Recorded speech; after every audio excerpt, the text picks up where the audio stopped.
ఓం నమో వెంకటేశాయ. ఈరోజు 2/2/2025 ఆదివారం ఫిబ్రవరి 4, 2025 నాడు తిరుమలలో రథసప్తమి అంగరంగ వైభవంగా నిర్వహించనున్నారండి. అలానే స్వామివారు ఒకే రోజు అన్ని వాహనాలపై భక్తులకు దర్శనమిస్తారండి. అలానే వాహనాలు వివరాలు చూసుకున్నట్లయితే మనకి ఉదయం 5:30 స్టార్ట్ అయ్యి 9 గంటల వరకు కూడా స్వామివారు 7 వాహనాలపై భక్తులందరికీ దర్శనం ఇవ్వనున్నారండి. ఉదయం 5:30 నుండి 8 గంటల వరకు సూర్యప్రభ వాహనంపై స్వామివారు దర్శనం ఇవ్వనున్నారు. అలానే సూర్యోదయం చూసుకున్నట్లయితే 6:45 సూర్యోదయం ఉంటుందండి. ఉదయం 9 గంటల నుండి 10 గంటల వరకు చిన్న శేష వాహనంపై స్వామివారు భక్తులకు దర్శనం ఇవ్వనున్నారండి. తరువాత వాహనం చూసుకున్నట్లయితే ఉదయం 11 గంటల నుంచి 12 గంటల వరకు గరుడ వాహనంపై స్వామివారు భక్తులకు దర్శనమిస్తారు.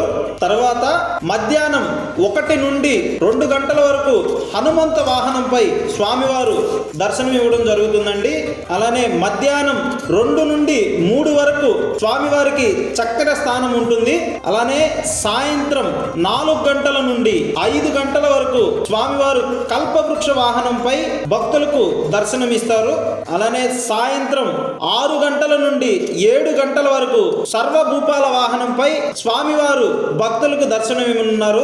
అలానే రాత్రి 8 గంటల నుండి 9 గంటల వరకు చంద్రప్రభ వాహనంపై స్వామివారు భక్తులకు దర్శనం ఇవ్వనున్నారండి. అలానే ఆ రోజు జరగనున్న ఆర్జిత సేవలన్నీ టీటీడీ ఆల్రెడీ రద్దు చేయడం జరిగిందండి. అనగా కళ్యాణోత్సవం, ఊంజల సేవ, ఆర్జిత బ్రహ్మోత్సవం, సహస్ర దీపాలంకరణ సేవలు అన్నీ రద్దు చేయడం జరిగింది.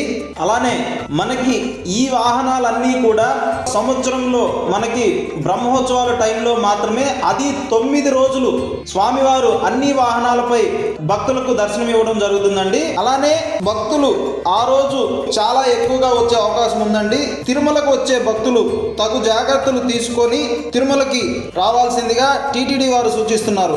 అలానే మన ఛానల్లో చాలా మంది వీడియోస్ సబ్స్క్రైబ్ చేయకుండా చూస్తున్నారు. అందరూ సబ్స్క్రైబ్ చేసుకోండి. మీరు సబ్స్క్రైబ్ చేసుకున్న దాని వల్ల నాకు కొద్దిగా సపోర్ట్ చేసినట్టు ఉంటుంది.